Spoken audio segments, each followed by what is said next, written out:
And I want us to go back to what the Deputy President had to say on the media coverage of the issue. Mambo mengi yanaandikwa kwenye magazeti. Mimi nataka niseme hapa kama naibu wa rais.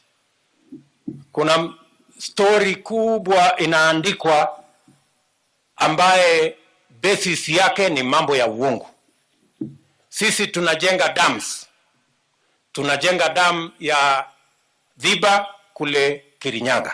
Tunajenga dam ya Thwake kule Makueni. Tunajenga dam ya Itare hapa Nakuru. Tunajenga dam ya Karemenu kule Kiambu County. Tunajenga dam ya Aror na Kimwarer kule katika sehemu ya Elgeyo Marakwet. Hizo dams zote tunajenga. Wale wanatuambia ya kwamba tumepoteza bilioni 21 Kimwarer na Aror. Watuambie hiyo taarifa wametoa wapi. Ile pesa imelipwa ni bilioni 7. Na hiyo pesa bilioni 7 ambayo imelipwa haijapotea. Kwa sababu tuko na mpango ya sawasawa. We have a bank guarantee. We have a performance guarantee for every shilling we have paid. And if the contractor does not deliver, we will cash the bank guarantee, we will cash the performance guarantee, and public resources will be protected. Ben, I'll start with you. I don't want to expose you, but have you had occasion to go through the DPP statement? Yes, I have. You have? Yes, I have. All right. So what do you have to say to the Deputy President after reading through the DPP statement today? Because he talks about these headlines that we are running, this 21 billion that they're talking about. He's saying no public money was lost. What do you have to say in response to that? I think the question would be whether he still believes that no public shilling, any shilling belonging to the public would be lost. He's talking about a bank guarantee, but does that bank guarantee still exist? That's the question I'll ask the DP right now. Does that bank guarantee still? Yes, yes, because when you look at the procurement procedures, when you look at the evolution of this scandal, you notice that a lot of public procurement laws were flouted. There was no due diligence on the Italian firm that eventually got this contract.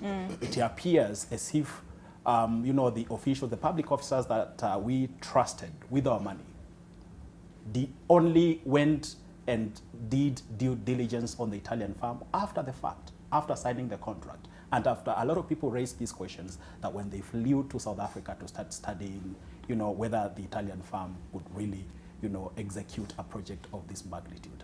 So the question to the DP is, does he still believe that no public money was lost? No money and you're asking, was lost or will be lost. Okay, and you want him to tell us whether the bank guarantee applies? I don't think it does. It doesn't apply in this case because, chances are that this money is lost forever.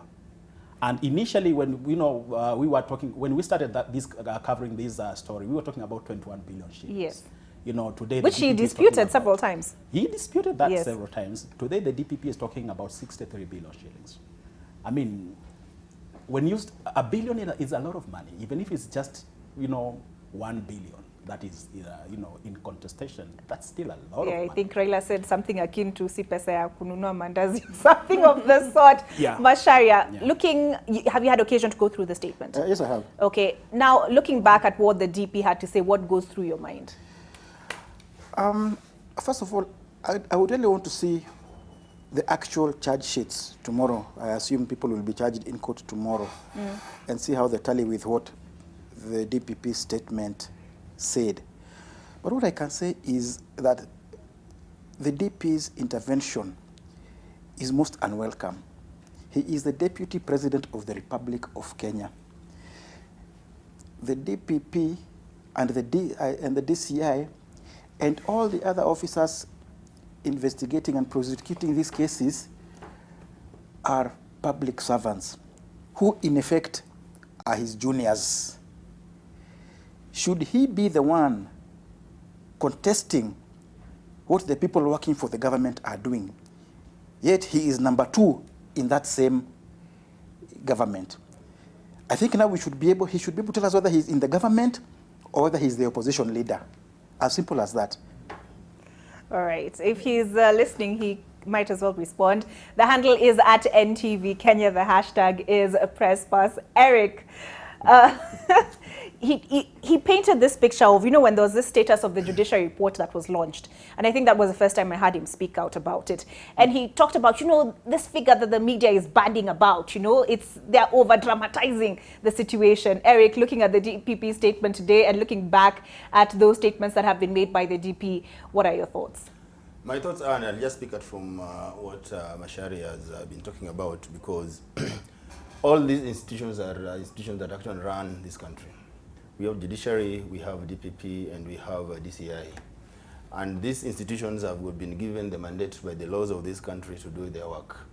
But here, if you read the statement from the DPP today, it tells you that the policies, the laws that actually have been put in place that are supposed to guide these processes were not followed. And you can see, if you read that with what the Deputy President is saying, is simply also just confirming that we do not respect our laws, we do not respect the policies put in place and the institutions. Because you will expect that the Deputy President, when we have a situation like this, and we have a matter like this that is of public interest, he should have allowed the institutions that are given responsibilities to explain and to handle this matter on behalf of the public. But he's here, the Deputy President of the Republic of Kenya, that is trying to demolish the process that he actually is supposed to set these guys free. Because if these guys are taken to court or investigations are done, and these guys are found to have not been involved in this, then they will be cleared. But here, we are not, he does not want these people to be subjected to a process that actually is going to clear them. All right, Rosa, I would like your thoughts on first the DPP statement and looking back what the DP has, I think the most high-ranking public official had to say on the subject. Well, I mean, I think I would echo a lot of what has been said. It's very strange to hear that kind of interjection on a process that really is supposed to uncover and really reveal what exactly went on. And I think that the DPP's decision to prosecute is very interesting in that it indicates like he's casting a wider net than has been cast in the past. He's going after people who are accountable to us as the members of the public. And the excuse that we often hear that, oh, but I didn't take it, you know, now becomes a thing of the past. So I think it's actually a very interesting prosecution. I think it should be allowed to go on. It will open up more than just the theft of money, but the workings of government and the accountability of these people who very often seem to think that they don't have any responsibility to us, you know. I mean, when you sign something or let something go through your hands without checking or saying anything, you failed. And really, I think it's a beautiful, I really want to, you know, honor what the DPP is doing. And I really think that the DP should not be getting into this thing. He shouldn't be getting into it because it just casts him in bad light, extremely bad light. Ben, do you feel vindicated? I'm a happy journalist.